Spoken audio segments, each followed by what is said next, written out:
from you. Yes. I think the teacher will feel that, yes, the students, they're paying attention to their lesson. You're right. Students are very focused, very true. So great. Anybody else, please? I think you will feel a sort of energy in the classroom. The energy will be there. Yes, Yusha. Yes, Yusha. Yes, there be We have a couple of chat responses. In the chat box, we have a couple of responses. One is from Hafsa Muhammad Sulaiman. She said it's active and interactive, and from Esther, she said active participation from students in the classroom will be very noisy. Excellent. Yes, exactly. I've had complaints because my classroom has been so noisy. Exactly right. Thank you, Esther, and thank you. The other comment is excellent too. That's great. So exactly, and the mention was feeling excited. There's feelings in there as well as actions. So that's great because you really described it well. So to get started, yesterday, teaching was different. When I was in school, when you all were in school, teachers would fill our head with knowledge. We would memorize, we would recite, and we were very passive learners, okay? Very passive learners. And for example, when we were learning languages, we would memorize grammar rules, and then we would do very many grammar exercises, filling in the blank, doing matching exercises. But today it's different, very different. Students are more collaborative. They are building their own knowledge, and putting the pieces together. So instead of memorizing grammar rules, for example, in pre-university, when we wanted to check how our students were with the past tense, we gave them biographies to read because biographies are all written in the past tense. So, our techies read about Bill Gates, our people who love literature read about Begum Rokeya. And then after they read it for interest and pleasure, we said, so what do you notice about these verbs? And they said, hey, they all end in ED. And we went, great. You just made up your own grammar rule. You're building your own knowledge. And then we had them write their biography so that they could experience it. And even though we'd get some biographies that said, well, when I was a child, I loved to read it, and I read it all the time. And that was okay. That didn't bother me at all because they knew the rule, and later they would be introduced to those irregular verbs. Now, in addition to being collaborative, working together, and as Farina said, having those excited classrooms, in addition, our students are supposed to be enjoying the learning process. They're supposed to be having a good time learning. But are these really our students? Or do our students look like this? Or online, do they look like this? Or are they even out of bed sometimes? So our challenge right now is that as teachers, we're competing for the attention of our students, and engaging them in meaningful learning is a profound and ongoing challenge. Do you think that's true? Yes, Lisbeth. True. Thank you. Thank you. Yes, that's true. Great. So learning begins with student engagement. That's an important aspect, huh? And what in the world is this student engagement? How do we define it? So first of all, this great researcher, Q, he's a really interesting guy. And one of the things is that I first started reading about student engagement in this book. Can you see the book? Yes, Beth. Yes, we can. Yes, we can see it. This book, the second edition just came out this summer. This is brand new, and as you can tell, I've been reading it. And when you find a good book like that, they lead you to other researchers. And this book led me to Q, and I've been reading his books and his articles. And way back in 2001, he defined student involvement as Student involvement is effective and educationally purposeful activities. Fine, talking about the classroom, education. Then the amount of time and effort students put into their studies and other activities that lead to student success. So they were starting to recognize learning outside the classroom. For example, all the wonderful clubs that are at BRAC that the students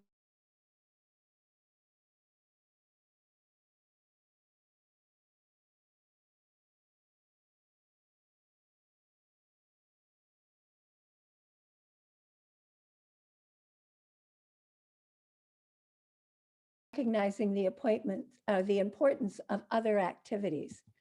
And now in 2020, student engagement is the mental state students are in while learning. This mental states represents the intersection of feeling and thinking. So finally, they're bringing feeling into the definition, which is very important because a lot of motivation is about feeling. It's about feeling positive about what you're doing. It's about being passionate about your learning. It's about being excited. So I thought it was interesting how the definitions changed over time. So then there are outcomes. There are excellent outcomes from the research on student engagement. First of all, there's increased levels of student engagement that are positively related to increased student learning. And Pascarella and Terenzini, two wonderful researchers on this topic, talk about the positive impact on the acquisition of course content. And Lambert talks about improved retention and application. But what is really important, is that student engagement has been shown to help all learners. And I think that's very important. And this first quote from Koo, I put a lot of information on these slides because you can have these slides afterwards, and I wanted you to have all the information possible. But Koo says, engagement has compensatory effects on grades and persistence for students who most need a boost to performance because they are not adequately prepared academically when they start university. So what he's saying here is that student engagement can make up the effects of an inadequate background in secondary school and in primary school when students come to university. And that's exactly why we had the pre-university program, was to make up for that inadequate background so that they would be successful students. And student engagement is what will help. And then Harper and Quay talk about the gains and outcomes are too robust, too big to leave to chance. And social justice is unlikely to ensure if some students come to enjoy the beneficial byproducts of engagement, but others do not. So very important for all our level of learners, okay? And what Koo really says is that student engagement will level the playing field. So student engagement, very important. It's a combination of motivation and active learning. This is what makes up student engagement. So student engagement does not look like this Venn diagram. It's not some days you have a little motivation, some days you have some active learning, and some days they meet in the middle. No, it's integrated. There's a lot of synergy, and you need both of them because with synergy, the combination of these two factors, active learning and motivation, results in an outcome that is bigger than both of them just combined. It's that synergy of working together. It's a very important factor. So Brophy says, motivation is all about the level of enthusiasm and the degree to which students invest attention and effort in learning. And he goes on to say that it's an acquired competence. It's acquired. It's developed through experience with learning situations. And he talks about motivation being a web of connected insights, skills, values, dispositions, and I would add to this, and feelings. So, I mean, we think of motivation. We learned in our background, in our education, college classes, university classes, about intrinsic and extrinsic, but a lot of us never had the opportunity to look any further than that. And I think this is good information to think about in our classroom, that as our students are learning, they also may be developing motivation or they may be losing it. And then active learning is a method of learning in which students are actively or experientially involved in the learning process. And I like this definition by Bonwell and Eisen. It's doing what we think and thinking about what we are doing. This is the whole cognitive or intellectual piece here. And a fundamental characteristic is students connect what is being learned to what is already known. So it's no surprise. This is what one of my good professors used to call a blinding flash of the obvious. The blend of motivating factors and active learning that promotes student engagement is unique to each learner. And that's what makes our work so challenging, because going back, motivation is developed through experience with learning situations, and our students have all kinds of different learning situations. And students connect what is being learned to what is already known, and that's different for every student. So I think this is important information to think of as we design curriculum, as we work with our students. So one of the things I would like to do to make this not me just telling you about, we will get to techniques, I promise, but me just sharing with you, I would like you to think about what we went over. We talked about the definition of motivation, about the outcomes, how motivation and student engagement is for all. And in this first section, if one or two of you could share a point that you thought was either interesting or helpful to you, or something you'd like to think about, could you please do that? Hello, it's Moshur. I think. Okay. May I? Yeah, please, Yes, Moshur. please, Moshur. I'd appreciate Okay, it. but I think you said engagement is intersection of feeling and thinking. I like that very much, because it is really feeling, engaged, and thinking both. I like that definition. I do too. Very, very interesting. I like adding the feeling to it. Thank you, Moshur. Thank you very much. Anybody else have a key point they'd like to share? Yes, Beth, may I? Please. Okay. Yes, like when you asked about the very engaged class, I was thinking about the emotion mostly, because in a very engaging class, you will never see a stone face. So you'll see that students have, the expressions in their face. Either they'll be smiling, enjoying, or maybe according to the content of the class, they'll be giving the expressions. That means when they give the expressions, when you see the expressions changing in their face, that means like in a way they're very I'd say actively involved with the study, because that's how they're realizing, they're internalizing, they're feeling the learning procedure into them. So I think like that's very important. Second thing is, yes, when you said like engagement and motivation, it's basically different for every individual. So that is the most challenging part for us when we design or we form a curriculum, because it's quite hard to keep everyone's necessity and need and different background into your mind when you design a curriculum. So that is a challenge. I think if we can address this issue and we form our curriculum according to that, we can have more and more involved students in our class. I absolutely agree. And I think those are excellent points. I completely agree with Moshur about how important it is to add that feeling.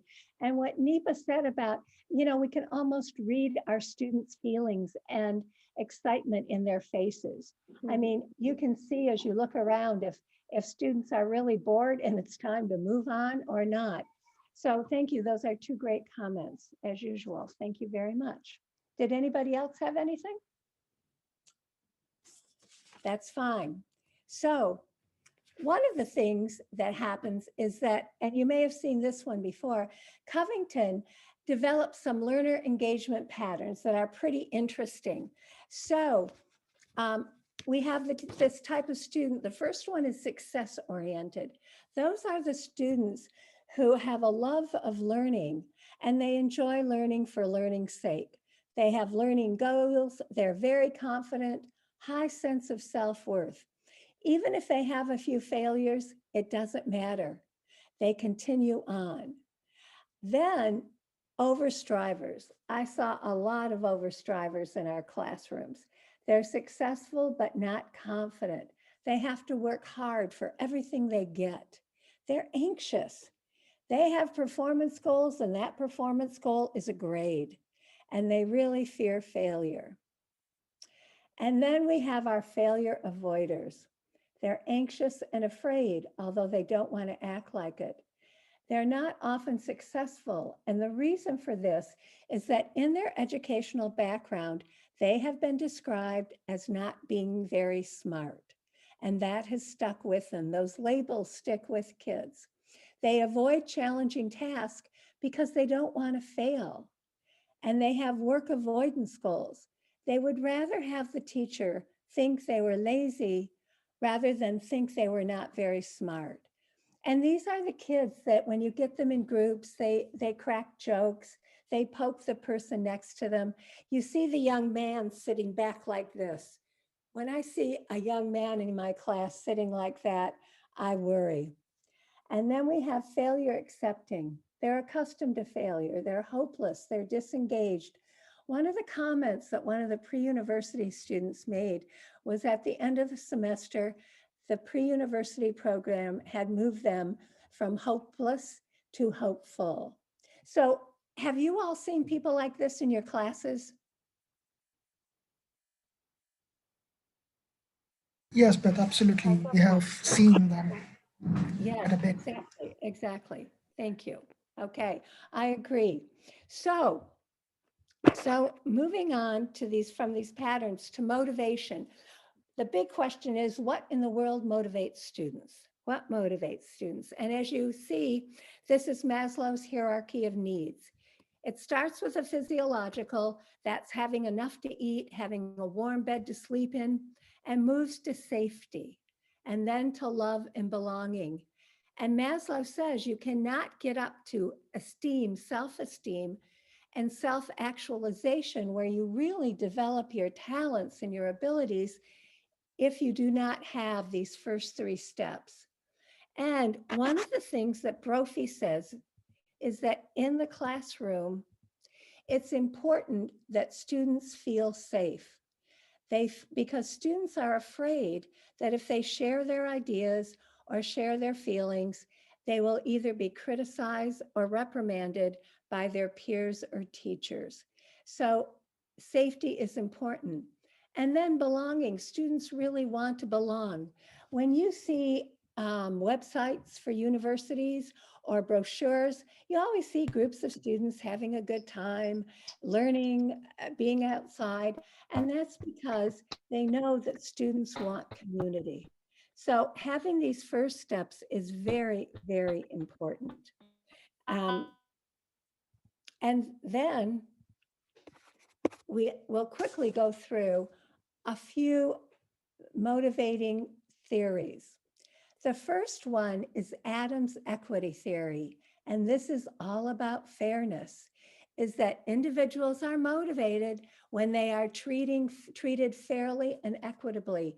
And for those of you who have been to my facilitation program, that's why I always start out saying it's important to give students feedback, but it's important that we give feedback and respond to them equally. If I say to Nipa, gosh, nice comment, Edith. Nipa, thanks for giving that comment. And then I say to Rashid, that was the comment I'm looking for. That was the best one of the morning. Nipa doesn't feel so good. Rashid may feel great, but Nipa doesn't. It's this equity that students are looking for. And then Locke's goal setting. that individuals are motivated by establishing goals. You may think that how can you ever get your students to establish goals? They can barely decide what they want to do this weekend. But when we had the first critical thinking class in pre-university, I walked in with a big bunch of poster paper, crayons, glitter, all kinds of things. And one young woman told me later, her first thought was, who is this big white woman and what is she going to make us do? Well, what I made them do was to create posters, pictures of what they wanted to do once they entered university and they graduated. And then we papered the wall with those posters. And I would relate what we were doing in class to what they wanted to do. Certainly, about half the boys had themselves with guitars and pianos, and they wanted to be big time musicians. And I did become very adept in connecting English language reading and writing with being a musician. But there were young women who wanted to be judges and airplane pilots. And as we went through, we could relate the curriculum to meeting those goals. So there are ways to get your students to have goals and to try to meet them. And then the students themselves started saying, hey, you who want to be an airline pilot, you better listen to this. This will help you. And then we have expectancy theory, and it's input and output. It's not Swain's input and output, but it's the input that the students are doing the work, and the output should be the teacher's response, positive feelings. And so these three things are, again, important. So there's also course characteristics that motivate. And this one of flow was kind of a new one to me. And it's deep engagement, deep intrinsic motivation. Students are so absorbed in the task that they lose track of the time. Their fears and worries disappear, and the activity is worth doing for its own sake. And I'll tell you, when I thought back after I read about this, I thought of Pankaj Paul's class that I observed when we started doing the alternative assessment. And I checked with Pankaj, and he's going to talk a little bit about what it looked like, this class with flow. So Pankaj, could you do that, please? Sure, Beth. Thank you for referring back to that class. By the way, am I audible? Can you hear me clearly? Yes, perfectly. Okay. It was feedback class, group feedback class on opinion essay, where the different groups actually wrote their essay and then they shared their feedback with one another. So if you talk about the flow and how did we achieve flow in that particular class, probably I would say that a lot of interrelated issues. It was not only one or two factors, a lot of interrelated issues were there that actually helped us to achieve that flow. And most importantly, probably our preparation. As you know that we spend weeks after weeks, months after months to prepare the material, and the materials were prepared so well that, I mean, we had a very clear guideline, we had a very clear vision that what are we about to do in each of the class. And most importantly, we had we had a timeline that, you remember, we prepared a timeline that in class 1 what should they do, in class 2 what should they do, in class 3 what should they do. So probably that timeline, that preparation, that apart from the timeline, probably the students knew that what they would do in which day, in which class, and how much mark would be allotted for each of the activities. So that preparation, that timeline, that clear, as you said about the setting the goal, okay, so the goals were set ahead of the time, and the students knew that what are they expected to do and what the teacher expect them to do. And apart from the expectation, apart from the timeline, apart from the preparation, probably as you know that it was a feedback class. Students were engaged with giving feedback to one another, and they knew how to give the feedback. We the feedback criteria, the feedback rubric. You remember that I showed them the feedback rubric I shared the feedback rubric, and I explained the feedback rubric, and I also asked the students to explain. So probably the clarity of instruction was another vital point. Okay, so in that sense, clarity of the instruction, planful preparation, and then probably the collaborative class teaching and learning practice probably was another factor that really worked well in our in that class. Probably as you know that students were allowed to talk to one another, share their ideas, and whenever there is a point, but there is an opinion, it's not only sharing the opinion, rather apart from sharing the opinion, students had to justify why they think in this way or why they think in that way. So I'd rather say that it's not only one factor, a lot of issues like collaboration, like clarity of instruction, preparation, and apart from all this, you also know that at that time we were practicing alternative assessment system, where students actually where assessment became a part of the learning. So everything altogether actually helped us to achieve that flow. Exactly. And you really did achieve that flow. And students were so absorbed in the task that it was not like a testing atmosphere. This was their final exam. They were jumping up, they were arguing about who was right and who was wrong with the peer review, but that was very healthy, a good learning situation. And afterwards, I did focus groups with the students, and the number one thing they said was that this type of assessment helped them to lose their fear about exams. And they did become so involved in the task that they actually learned something. It was a learning experience. So there was so much activity in that classroom, so much going on. And as Pankaj said, a lot of planning and thought went into it, but the outcome was quite amazing. I don't think I've ever seen flow like that in a classroom until I observed Pankaj's. It was really excellent. And the goals were clear and compatible to the student. They knew what the goals were. They had to come up with a product. They had to write together. They had to work together. And Nipa, you were part of this too. And the feedback was immediate, continuous, relevant, lots of feedback, clear on how they were doing. Yes. Nipa, do you have anything to add to this? Yes, because as Pankaj has already mentioned that it was a very, just long planning from our side. And also, I think like there are a lot of activities, as you said, and we made a delivery schedule and the plan, which were delivered to the students basically. So they actually knew the plan of whole 2 weeks or 3 weeks. And so they were mentally prepared for the class and the activities. So I just like to add 2 points. First of all, the student involvement.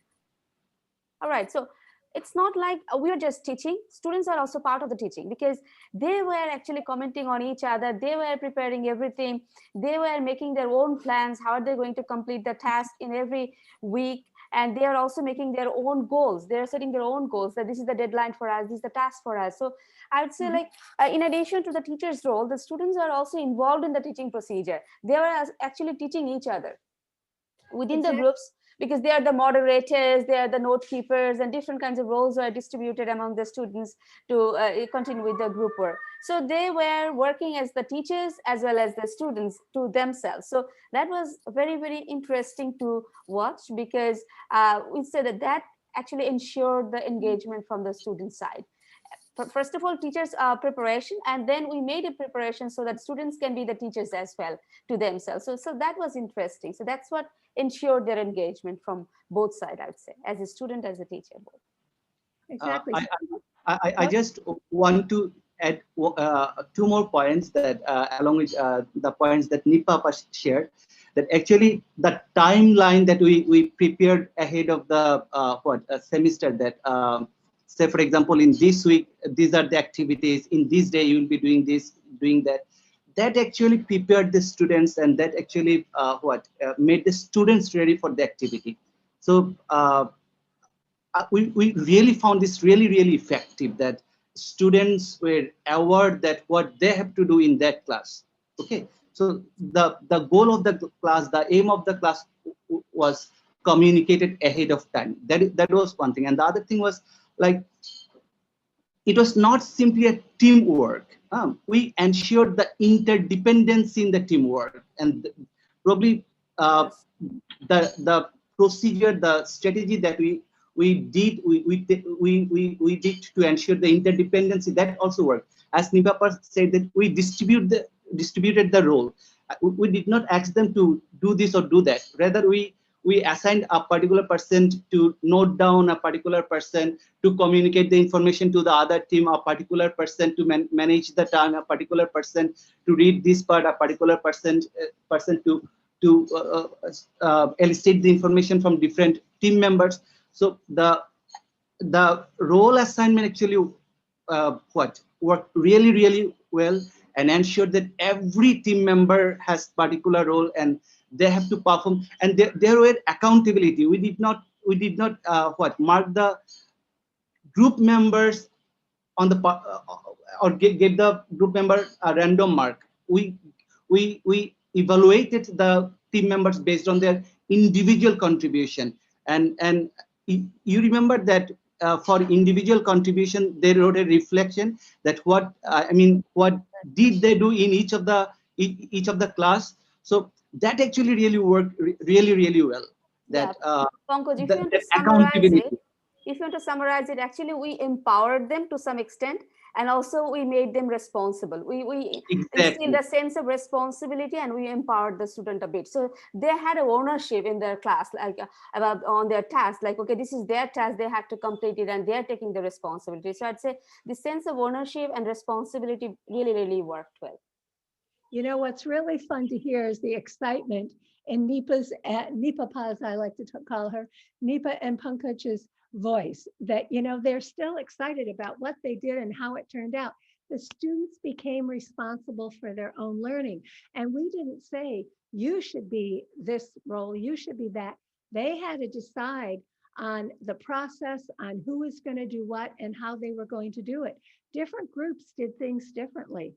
So this kind of engagement, it obviously took a lot of planning and a lot of work, but it really worked.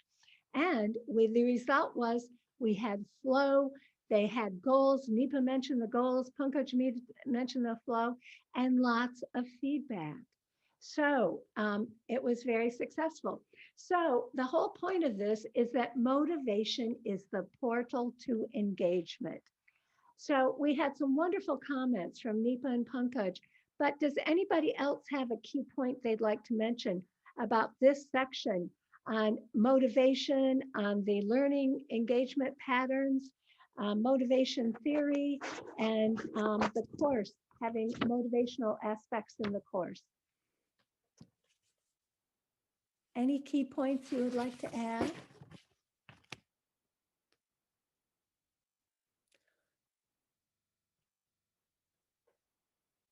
Okay, that's fine. That's just fine. Hello, Beth, it's Afrin. Hello. Hi, hello. Hello. Thank you for such a wonderful workshop. It's really helpful and also motivating for us too. I was thinking, I agree with all the points. I was thinking to add one point, which is already here. It's already we can see here in an implied way, but also I think that we can always connect our content to the students. I mean, we can show we can connect it with their future program. Like whenever I teach them something, whenever we have, am I audible clearly? I'm sorry, I'm interrupting. Yeah.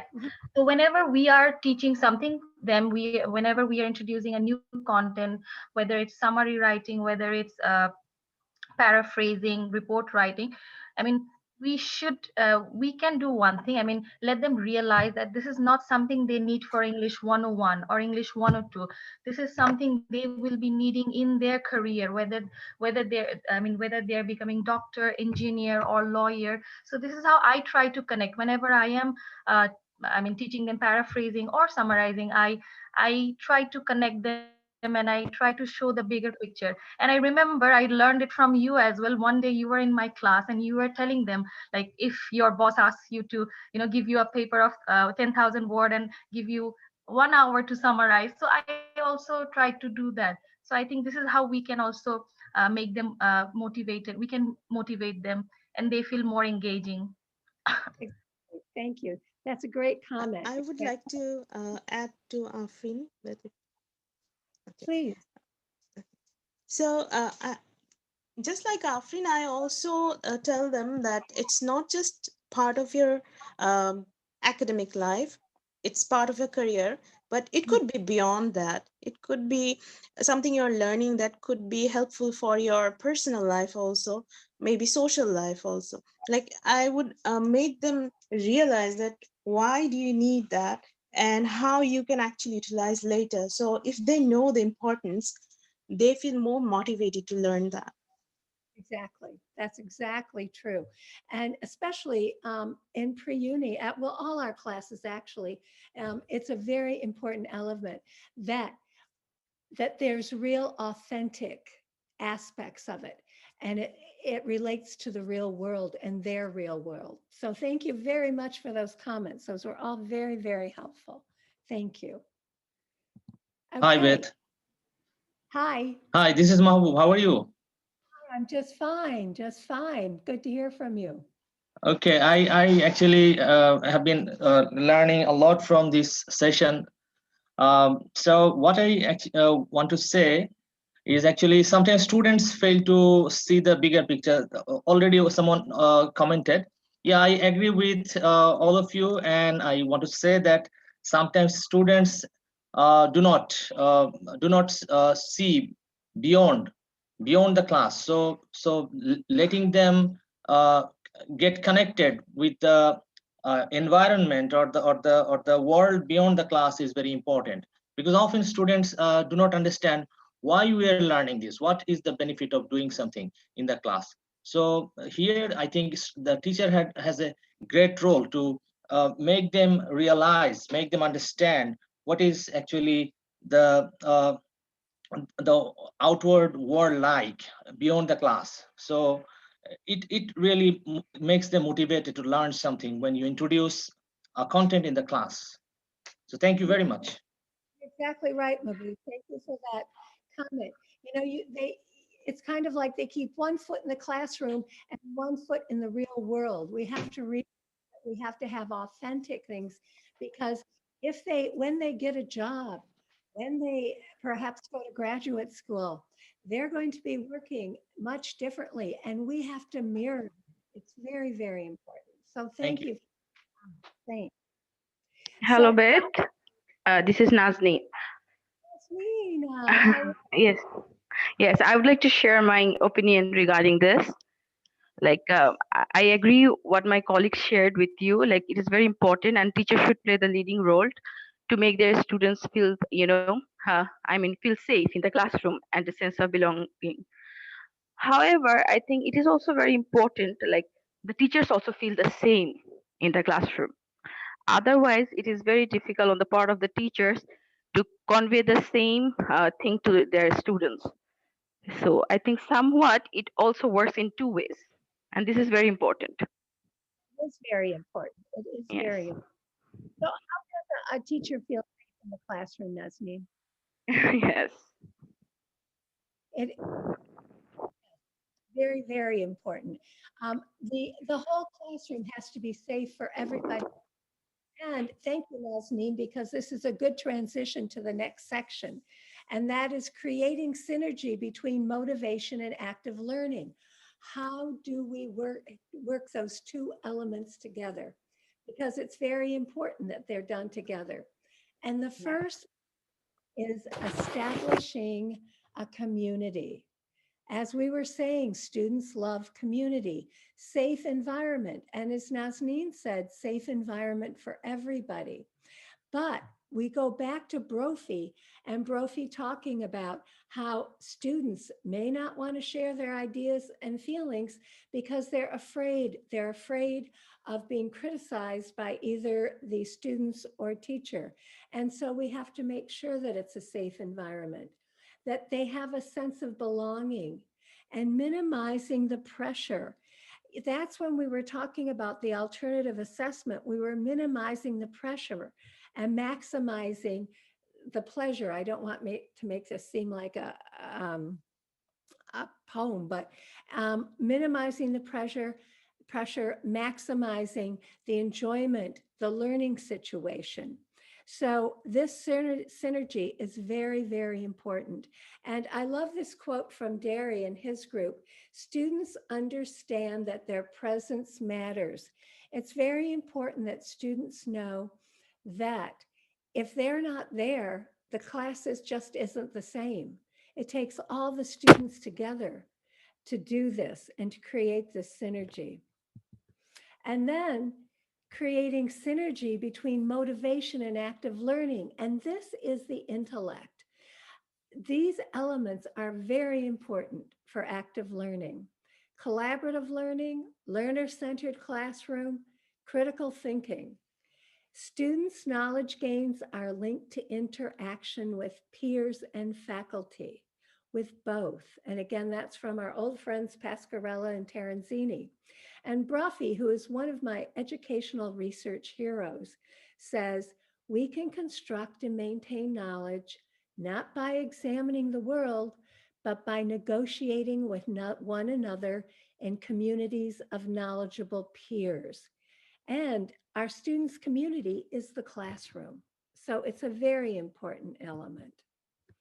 So if we take a quick look at cooperative and collaborative learning, and they're different. They're very different.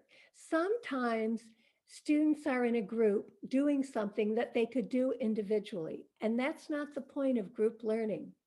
In cooperative learning, the task is structured by the teacher. In collaborative, it's less structured.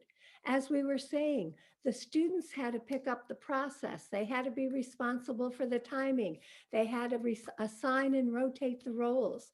They were creating the process. In cooperative, some students dominate. In collaborative, it's very important that all the students contribute. The task won't get done. In cooperative, there's one answer, and the teacher knows that answer. In collaborative, there can be multiple answers, and students are building the knowledge towards that. In cooperative, the teacher is the subject matter expert, and students become the subject matter experts in collaborative. And cooperative, there is harmony. But in collaborative, as I was saying about that classroom, there's autonomy and there's dissent. People are arguing for their point, and that's a really good thing. Cooperative working together, collaborative teamwork. So this is very, very important. So in collaborative learning, from Karabenik and Collins Eaglin, this is very interesting. They examined 1,000 students in 57 classes. This is a very in-depth study. And the greater the emphasis on collaborative learning and the lower the emphasis on grades, the more likely students were to use learning strategies and critical thinking. So something to think about. And back to the alternative assessment, the emphasis was really on collaborative learning. And the students weren't even thinking of grades at that point. It was a final exam. Usually that's all they think about. So this is very important. And once again, from Pascarella and Terenzini, students learning in collaborative groups had a statistically significant advantage in overall problem solving. And they took the data and did a meta-analysis of 43 studies. So this is really excellent research and something that we can rely on as far as when we're working with our students. Now, critical thinking, this is from Perry, not one of my favorite researchers, but this is interesting. He talks about how students enter the university as dualist. They think there's a right answer and a wrong answer. There's no in between, it's either black or white. But as they go through the learning experience challenges this thinking. It should be. When our students leave the university, they should not be still in that dualistic right or wrong era. So the students discover there are multiple answers to a question. Not all answers are equal. And they start to evaluate these answers using logic, validity, usefulness, and once again, I will add feeling. So I think this is important information. And learner-centered. This is from Susan Shireen. When I was in Afghanistan, the year before I got there, the British Council had a big educational unit there, big staff, lots of activities.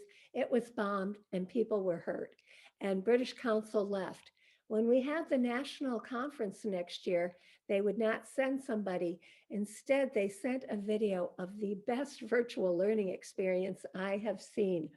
And this woman designed it, and I have the video. I'll show it to some of you the next time I'm there. It's quite amazing. But she talked about learner-centered and the classroom being activity-based with ideas shared in small groups and real-world activities, authentic activities that mean something to the student's life. Communication, problem-solving, community service. And the outcome was what the learner will be able to do, not just the content covered. You know, lesson plans used to be, this is what we'll cover. Now it's, what will the learner walk out the door with? And learning in and out of the students build knowledge and discover ideas, and the students are much more responsible for their learning. Okay, any comments? Anybody have any comments or points on this? We've gone through a lot of material in this section. We talked about the synergy between motivation and active learning and the elements of collaboration, learner-centered critical thinking, the importance of community and a safe community. And as Nazneen said, a safe community for the teacher and a safe community for the students too.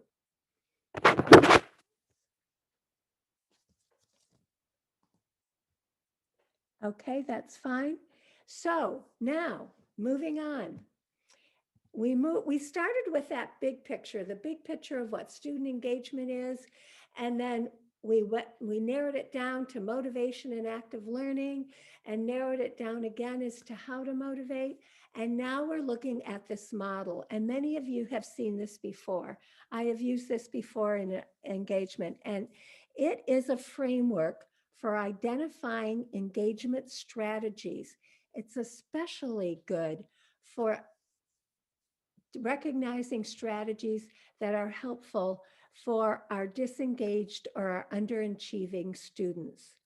Brophy feels that most of what researchers have found on motivation can be organized in this model. So, expectancy. Expectancy is the effort students are willing to spend on a task, and it's directly related to if they will be able to perform the task successfully. So when we think of those students with work avoidance goals, if they look at a task and they think they can't do it, they're not going to try because, again, they don't want to look like they're not smart. So this task, the expectancy, the students have to be able to perform it. It can be challenging, but they have to feel that they can be successful. And then the value is the degree to which they value the rewards as well as the opportunity to engage in performing the task itself. So Barkley said in the first edition in 2010, people will not willingly invest effort in tasks that they do not enjoy and do not lead to something they value, even if they know they can perform the task successfully. And nor do they willingly invest effort in even highly valued tasks if they believe they cannot succeed no matter how hard they try. So again, it's this synergy. You need both of these elements. And back to Brophy, students are able to focus their energies on learning without becoming distracted by fear of embarrassment or failure, or by resentment of tasks that they view as pointless or inappropriate. I remember those old letter writing tasks. Let's have the students in Bangladesh write a letter to the President of the United States. Well, that's a task that students will resent. It's pointless for them. And expectancy. There's elements to expectancy. There's self-efficacy. Students' belief about their ability to succeed is more important than the difficulty of the task. If they believe they can succeed, that's the important thing. So it's building confidence. And that was one of our goals in pre-university.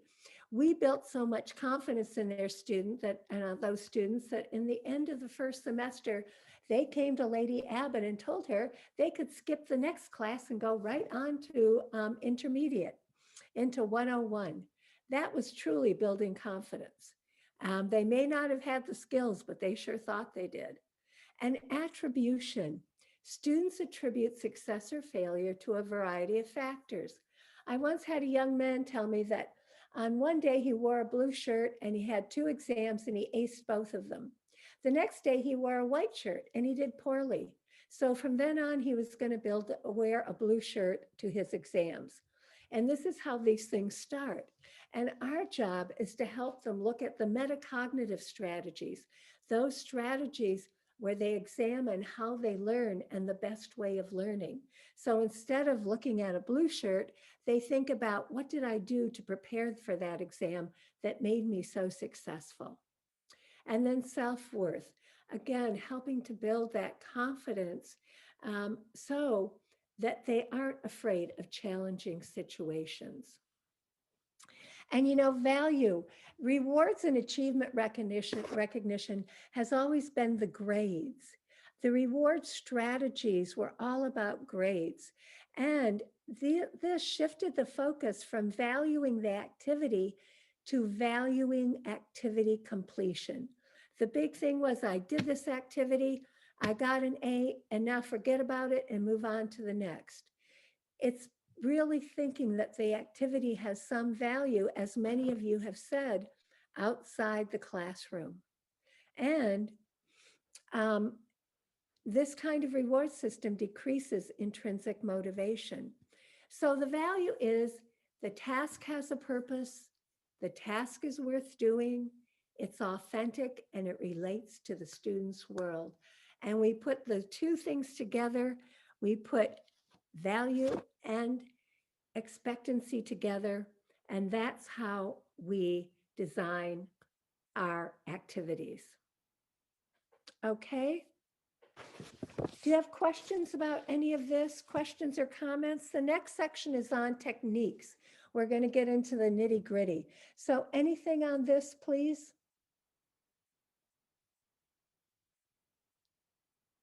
So Beth, you have mentioned about safe place, right?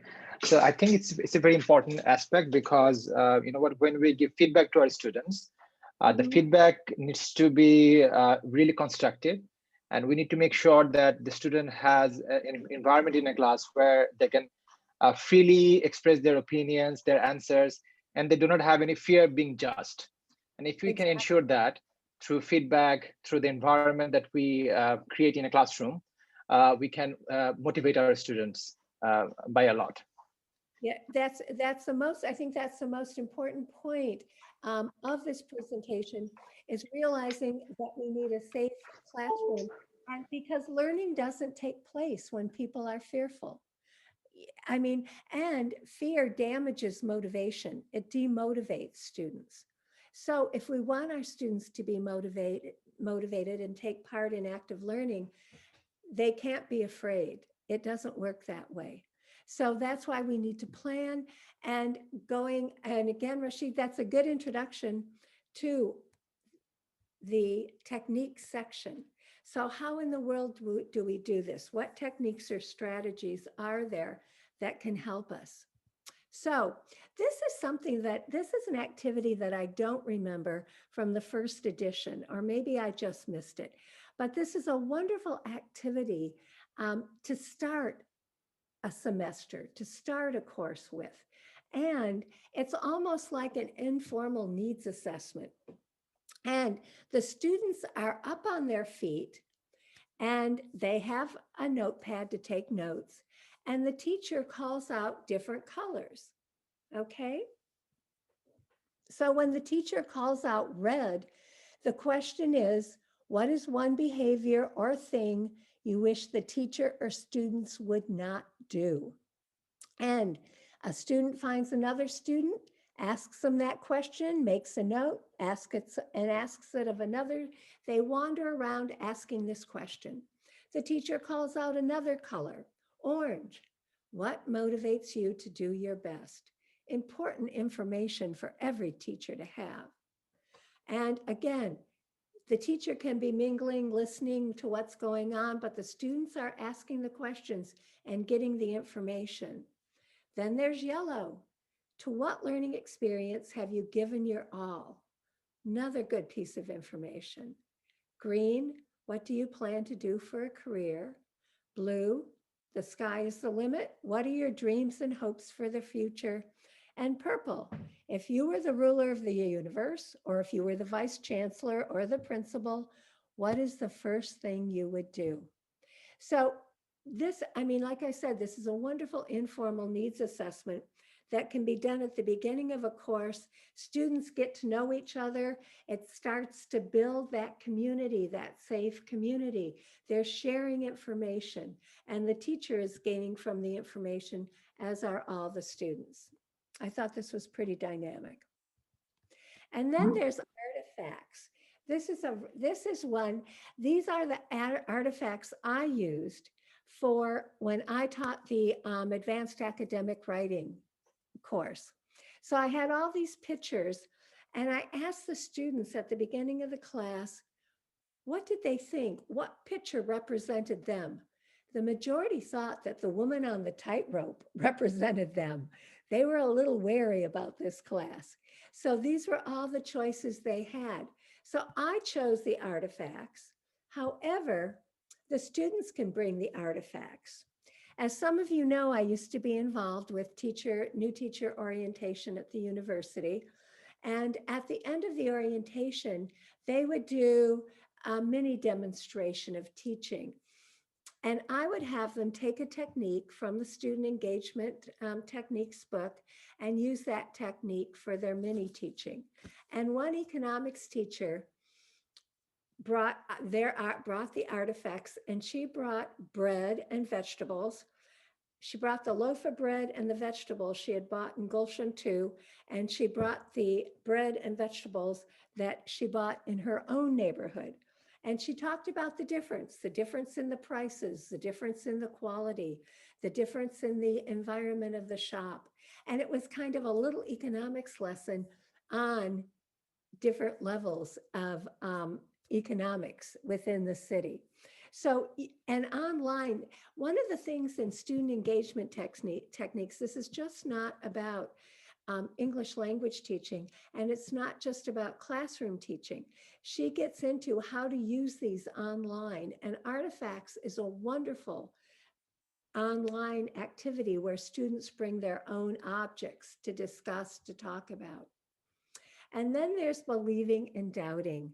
This was designed by a man named Peter Elbow, and his tag is that he's a contrarian. He disagrees with everything. He's a very funny guy. And in the book, it's explained that you identify a controversy or in your discipline or a social issue and find an article or newspaper story on it.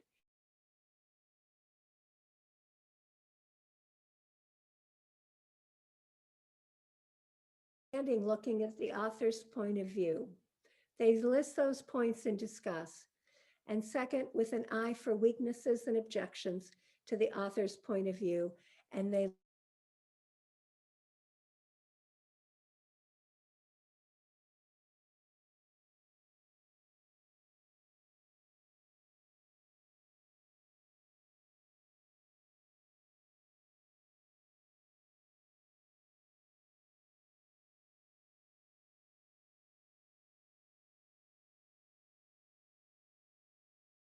don't look at the solution. They just work on trying to solve it. So different problems are traveling around the room and groups are trying to solve them.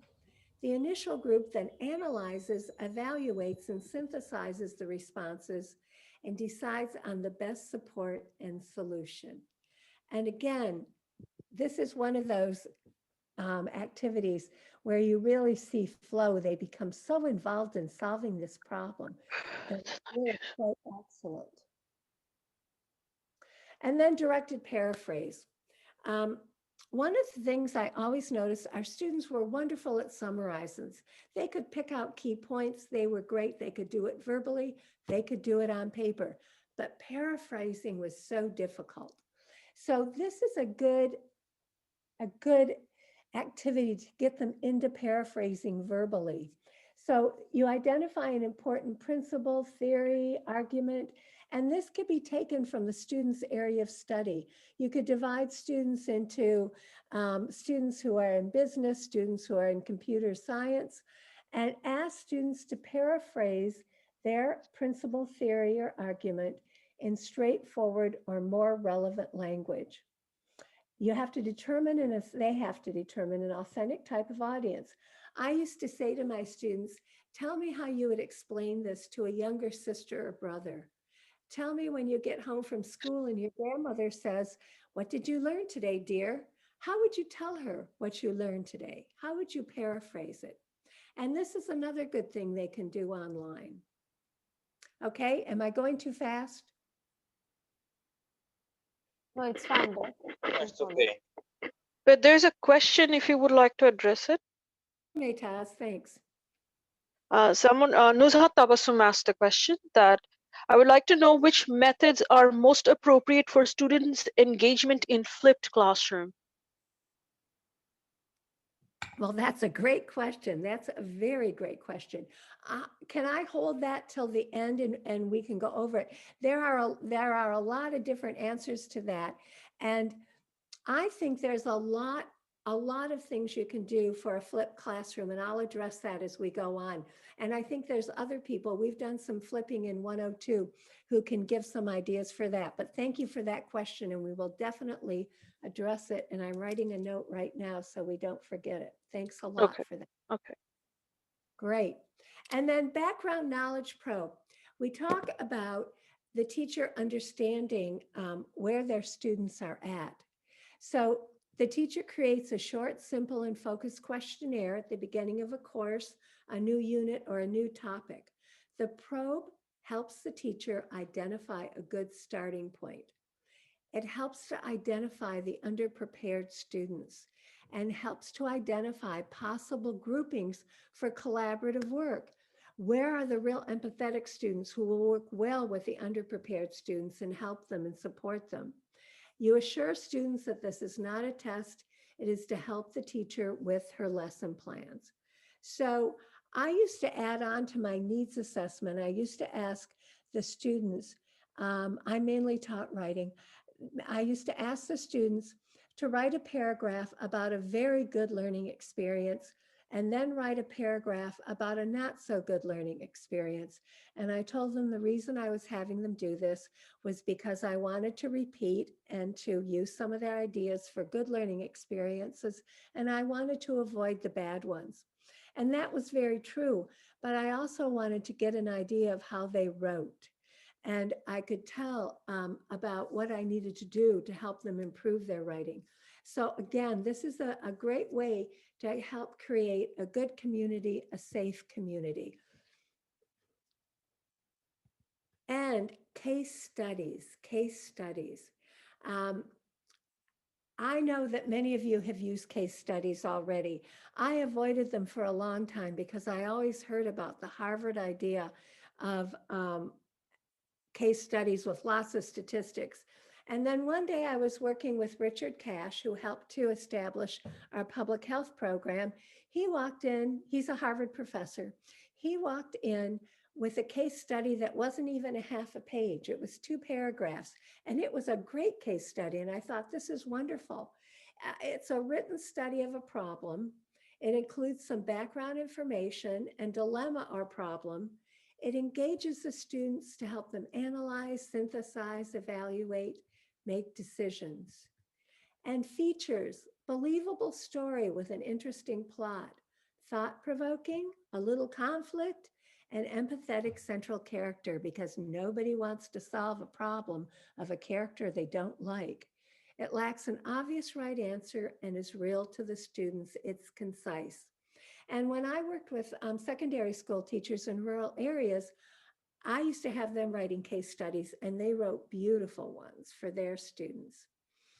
And, you know, and speaking of flipping, this is something you could even have the students do. You could have them write case studies, and they could do it at home, or they could do it online in small groups, and it would be a fun thing for them. But the key is in the discussion. Include questions about what is the problem? What caused the problem? What are your recommendations? Encourage students to think and take a position. And don't disagree or agree, keep asking questions. And then back to alternative assessments. You know, for formative assessments, we really used to rely on quizzes all the time. And quizzes aren't so effective online. So there are formative assessment alternatives.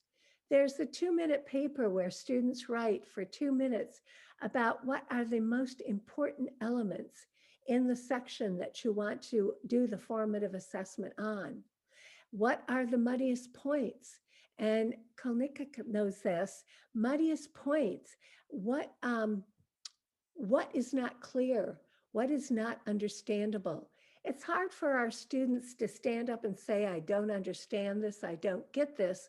But with the muddiest point, it makes it a little bit of fun, a little bit different. They can do it in pairs. I also have them think like a teacher and say, if you are going to assess this section that we've been working on, what questions would you ask? And then using it. And then also, that's for formative. For summative, looking at individual versus group assessments. We had very, very good outcomes on our group assessments. It was really impressive. And active learning and the lecture. I will tell you that the lecture has been really demonized. I'm afraid I'm one of those people who've done that. But in reality, in some areas, lectures are appropriate, short lectures. It might not be the best thing for English language learning, but in other areas of learning, in econ, in other things, it's important. And with the lecture, students need to develop listening skills. They have to be questioning as they're listening to the lecture. What does this mean to me? What's important? How would I apply this to my life? They have to analyze the information, incorporate new with old. Freeman did a very famous study where he did a meta-analysis of 225 studies, and he found that very short lectures combined with active learning work just as well, that it can be done. And there's a wonderful article on Twilight of the Lecture that talks about this. So we have some challenges here. Even a student who is generally motivated to learn may be less enthusiastic in a course that she feels coerced to take because it is a required element of the general education pattern. This is from Barclay 10 years ago. And what do we teach? English language teachers. We teach required courses that quite often the students are less than enthusiastic. And I'm sure many other departments have basic courses that the students are not interested in. And that's why we really have to look at expectancy and value. And challenge number 2 is teachers must find ways to challenge and support students at many different cognitive and developmental levels, as well as to create an effective environment that helps all students feel as though their presence and participation in the course matters, so that they exert the effort necessary to learn. So we have big challenges, and now we're doing big challenges online. So what does this mean to you? What does this mean to us?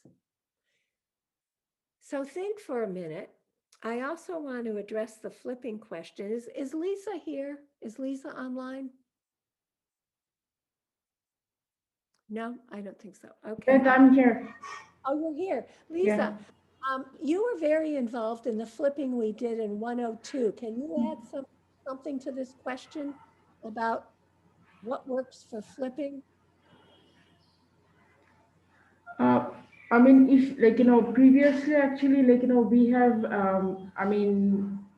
given some videos to students, like, we have also, but it worked best, like, when we made our own videos.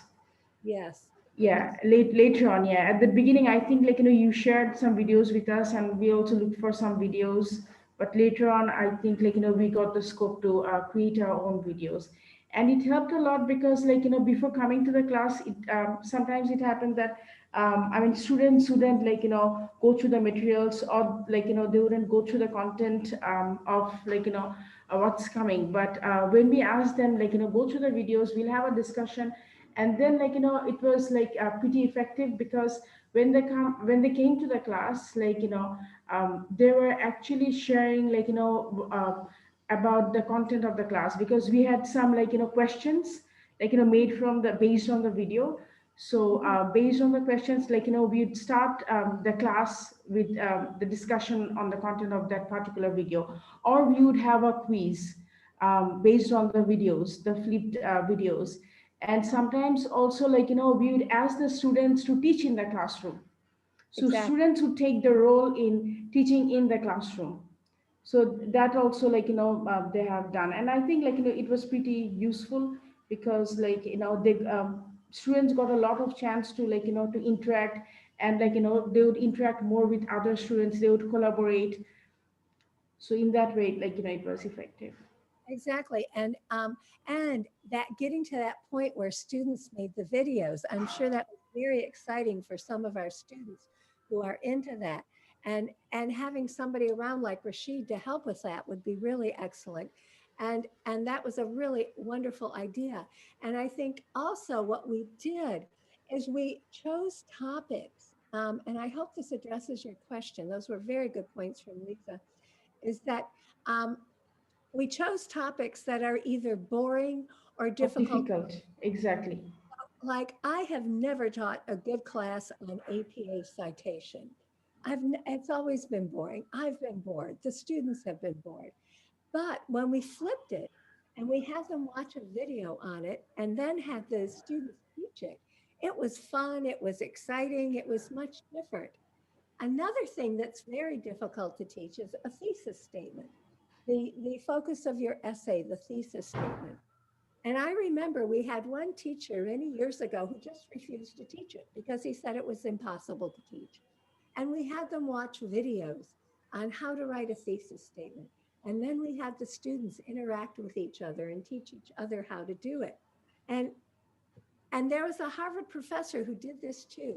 He was a physics professor, and he had the students argue with each other about which was the best way and which was the best answer to this physics problem.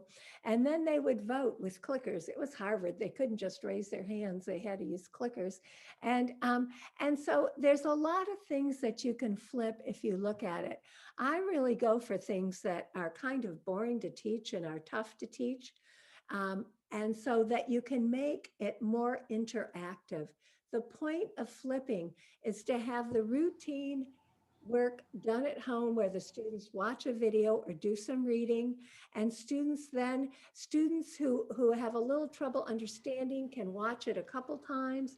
They can do the reading, they can talk to somebody about it. And then you have the interactive activity. So may I add something here about yes, the fifth question? Yeah, because the online course that we are offering for the last 2 semesters, the last one and this semester, like, it's basically like a flipped classroom, because all the videos and all the materials are available. They can watch it as many times as they want to. And also they're taking all the preparation outside the class. When they're coming to the live session, basically they have all the knowledge and they're responsible for their study, and they're coming to the class just for a discussion to, clarify their confusions and queries and the questions. And when we're assigning any task in groups and all other things, they're not basically doing it in class, they're doing it outside class. So both in class and outside learning is also going on, because they are collaborating and communicating outside the class with their group members as well. So I think this is to some extent like a reflection of your flipped classroom through the online courses. So it's more or less like that. Exactly. Lisa and Nipa, those are both very helpful, very helpful. And I think if you look like I said, with some of these activities and the student engagement techniques, and the 2010 edition is in the library, the BRAC University Library, and there's a couple in the BRAC Institute of Languages Library too. And when you look at those techniques, he gives ideas for online and how to flip them in many of them. So that believing and doubting, I would flip that one and have students prepare. So I think there's a lot of things you can flip, and we're going to make these slides available to you, and you can use them in any way that is connected with teaching or working with your colleagues or with your students, as long as you give BRAC Institute of Languages attribution about them, because this is their possession. And I think as you go through them, you will get these ideas. And if you look at the Student Engagement Techniques Handbook, there's a lot on there about flipping. So thank you for that question. I hope that gave you, I think Lisa and Nipa actually were the ones who gave you the good information. So other questions? Thank you, Ms. Beth. I am Nujat Tabassum speaking. May I ask another question? Yes, please. I'm having trouble hearing you, but please. Yes, I was actually wanted to ask that as we are implementing the flipped classroom in the classes, so like, is there any challenges that the teachers are facing while implementing this in online? Because flipped are mostly for the physical classes, which are mostly interactive, collaborative. So what are the challenges that teachers may face while implementing this in online? That's a great question. That's a great question. And because I'm not in Bangladesh right now doing this, I would appreciate if some of you teachers, as Nipa was talking about, that most of it is flipped, that the students are preparing ahead of time. So what do some of you teachers, you're all the Bill teachers are teaching online. What do you find that are some of the challenges to this? Okay, if I'm to share, like, first of all, yes, not all the students will be watching the videos before coming to the class, or maybe they won't be reading the materials and things like that. But, always there will be some students who will be doing that, of course, because, like, there are different students, I'd say they're motivated in different ways. So, of course, there will be someone who will be doing it. So what we can do is that, as we're talking about the collaboration, all right, so in the class, we always encourage them to watch and take notes. So we give them some time. We give them some time in the class when they join the live sessions to share their notes, to talk to each other, to, I'd say, introduce each other to the content of the video or content of the, handouts that we have uploaded already. And then we say that after your group discussion, after your sharing, we are going to invite one of you to share that with the class. So in that way, like, if we have 3 handouts, what I do, I make 3 groups. All right, so they have a discussion amongst themselves, like, regarding those 3 handouts. And after that, from each group, I invite one person, and that particular person, I give them some focused questions as well. So using the questions, they try to explain the content of the handout, their understanding of the handout, to the other 2 groups. So in this way, basically, they are collaborating, and also they're getting help from the already prepared one. And when they say that, okay, they see that their works are being appreciated in the class, they are getting some kind of authority to explain and, make others understand. Some of them, they do get interested to read it next time and watch the videos without getting, like, scared about the task. Exactly. So rather than castigating those students who haven't prepared, instead you give them a little extra time. And what does it take? Not long. You give them some extra time to catch up, to go over it with their peers, with their group. And then, as you say, the next time, when they're successful, when they enjoy it, when they enjoy the flow of it, they will prepare. but you've made it a safe community in that way, and which isn't easy online. So, right, that's a good Yeah, the point. time that we give them, like without sharing with me, they can share, like I'd say, more freely with their peers in the class, in their group, so they can share the points that they didn't understand and all those things. So when the group is sharing with the whole section, then I can guess, like, or I can understand what are the basically the muddiest points. So then I have to clarify those ideas from my side. Then I take part from from the teacher's part. But otherwise, like if they can manage it, I just comment like, okay, how they did well and how they could improve better. But when I see that, okay, there are some points I need to clarify, only then I intervene. But I would like to add something to what Nipapa said and what Nujhat has asked. I think Nujhat has posed a very good question, because flipped classroom is basically asynchronous learning. All right, synchronous learning is actually in-person classes when we meet the students face-to-face and we make the class engaging. But when it comes to flipped classroom, online learning, it is a little different. All right, so there are a lot of strategies that we can follow. For example, like there's gamification technique. Sometimes there are community of inquiry framework, which is very popular these days. All right, and talking about challenge in Bangladesh, I would say that infrastructure is a big problem. In the rural area, the internet connection is not as strong as in the city. So that is one problem.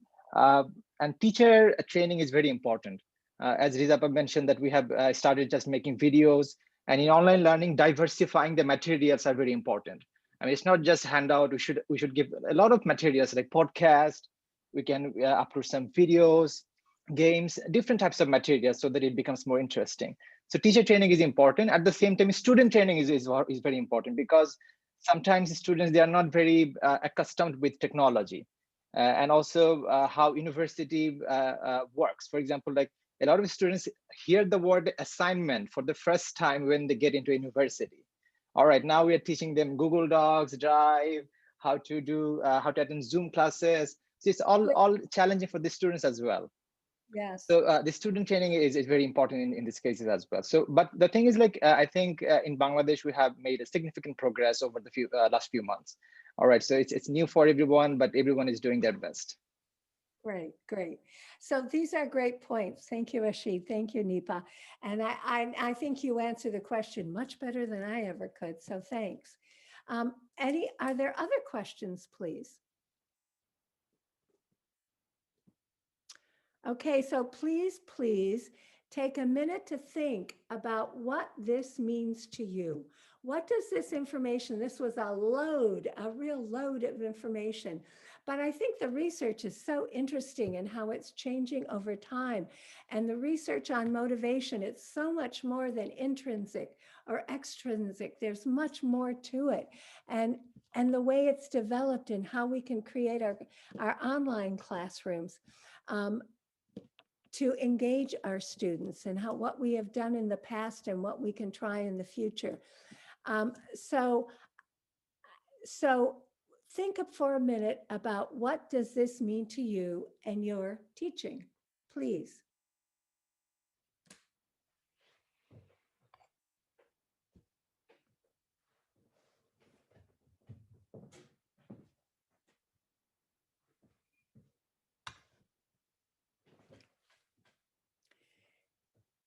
So I'm wondering, does anybody have a response to this?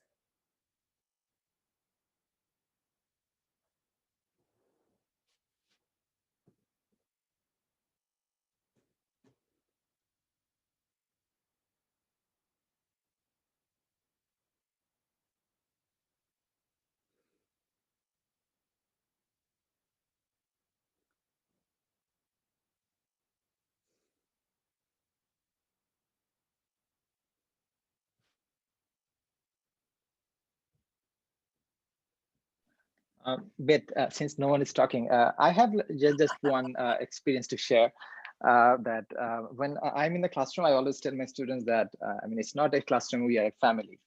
And you know what? When we know a person, we cannot unknow him or her. I mean, the connection is forever. All right.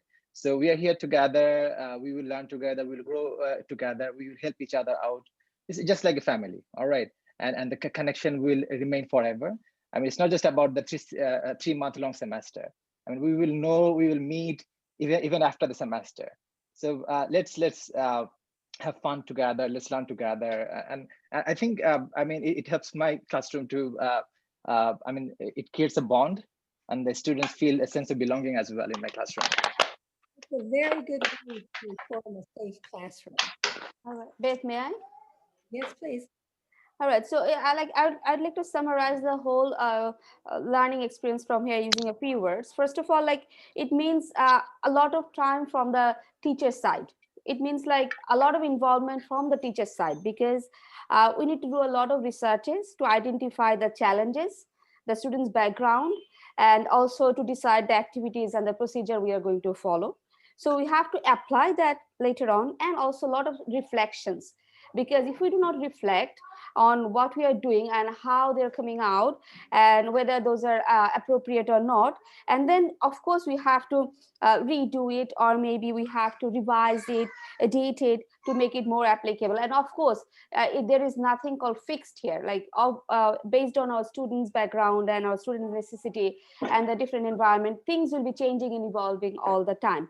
And most of all, it is a teamwork, both from the teacher side and the student side, because otherwise, like without this combination of the teachers and students, this is not going to be helpful at all. And of course we have to always keep in mind that okay, students matter, of course, because if we do not consider their presence and importance, then what is the benefit of planning all those things? So we have to keep them in focus, and based on their necessity and background, we have to plan all the curriculums and everything. That's what I think. Good. Thank you very much. Thank you very much. Okay, well, thank you very much. I have two things I want to share with you. One is this was all about student engagement at the class and course level. There's been a lot of research about student engagement at the university level. And as I read this information, I see that BRAC University has been doing a lot of this, but it's a very interesting topic. And also I want to say I'm on a TESOL committee, awards committee, and my awards is not applicable to this, but TESOL has some extra money and they're going to be giving scholarships for the online international meeting conference that comes in March, I believe. And so I will let you all know, because I attended the last online conference this past March, and it was really excellent. They did a great job, and they had a great selection of things to choose from. So since they're going to give scholarships, I am sure maybe some of you will be really excited to apply for one. And they have extra money because they're not covering for travel and things like that. So I'll let you know when that comes up. I think I'm going to be working on that too. Okay? So thank you so much for your attention. It was good to hear your voices. I want to get the pictures back so I can see people. I minimized the pictures. Fareed, can you tell me how to get the pictures back, please? I think once you cross your presentation, yes, I think you will get yes. Oh, all right. Okay. So great. I'm not seeing, oh, the pictures are not there though. Some people don't have pictures. Let's see. Thank you, Beth, for this wonderful workshop. You're welcome. You're welcome. And I'm sure everybody is benefited by it, and we will have further discussions on what we have learned today. And thank you for appreciating our work, our teachers' work, for all the hard work that they do. They do. They really do. It's great. So I see Sufi. I see Usha. Hello, Beth. Where I had the best. Hello, Beth.